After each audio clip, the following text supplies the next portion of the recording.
Hi, welcome to Season 5, Episode 3 of Everyday NLP Bites.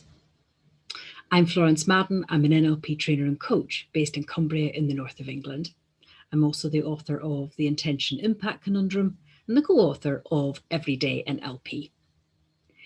In this season of podcasts, I am looking at language patterns. So I have entitled it, What Are You Saying? Because language is really important in that it expresses some of our deeper thoughts and feelings, some of which we may not be totally aware of. And by expressing them, we actually reinforce them. So it's good to pay attention to what we're actually saying in order to help ourselves. And when we start to change our language, then other things start to change for us as well. In NLP, these language patterns are collectively known as meta-model. And the one I'm going to focus on today is something called cause and effect. And some examples provided to me by my friend Jill. So thank you, first of all, to her. So what do we mean by cause and effect? Cause and effect is when we blame other people or things or situations rather than taking responsibility for ourselves.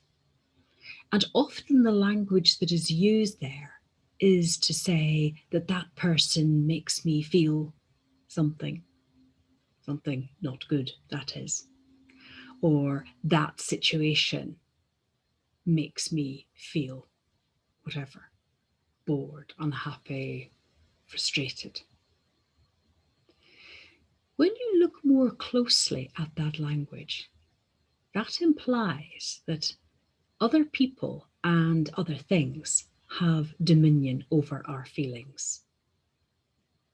And that's actually not true, is it? We might receive the same piece of feedback from two different people. If we receive it from one person, we might be really hurt and offended by it.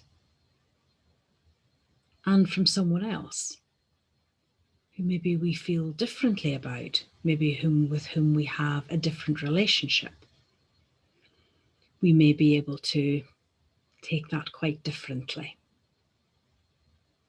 So it's not what either of those people said to us that's important. It's what we did with that. And that comes from us. It comes from our interpretation and how we see things. So other people don't make us feel something. We feel it. We feel it because maybe with one of those people, we really respect and rate them. Or with someone else, we have a whole different range of feelings about them and thoughts about their motivation. So we feel things, and that puts the responsibility and therefore the control back with us. So when we use language like I feel, we are putting ourselves at cause. Not blame, but responsibility. When we use language like that person makes me feel, we are at effect. And that language is a trap, because that makes us a hostage to fortune. When other people or things can make us feel something that we don't want to feel, then we have to rely on them changing in some way. And that can be a long wait. There's a lovely quote from Brené Brown who says, if you own the story, you get to write the ending. What a lovely way to think about it, I think. So what do we do? Well, the first thing is to notice that language. We may think in romantic settings that "you make me feel" is a fine thing to say. In other situations, well, someone making us feel, or a situation making us feel bad, may be an indicator that we are at effect. So how do we change that? We ask ourselves the question, how does that happen? How does that person do that? How does that situation do that? And when we start to look a little closer, then we have some chance of getting ourselves back to cause and realize it's not that person or that situation, it's us. It's how we have decided to process that. It's how we have decided to look at that person or that situation. And when we realize that, then we are putting ourselves at cause and therefore in a much more powerful place. A thing to notice, though, that taking responsibility is not about blaming ourselves. That is no improvement. Taking responsibility is simply saying, I can start to make some choices, and I can start to make some different choices. So, as I've said in earlier podcasts, it's useful to notice this in our own language to start with, and asking ourselves that question. And of course, we will hear that language from other people as well. And we can respectfully ask them to reconsider. How does this cause that?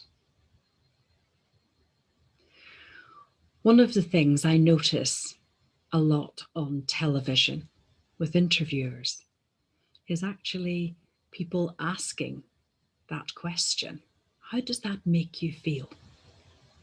Rather than, how do you feel? So just be careful, not just what we say about and to ourselves. Be careful how we ask questions of other people. Because when we ask other people, how does that make you feel? We are putting them at effect also. So there is another opportunity to make changes for ourselves and for other people. I want to finish this podcast with a quote from the Dalai Lama, who said, "When you think everything is someone else's fault, you will suffer a lot. When you realize that everything springs only from yourself, you will learn both peace and joy." And what's not to like about that? Thank you for watching or listening to this podcast, and I hope you'll join me again next week for another language pattern. Bye for now.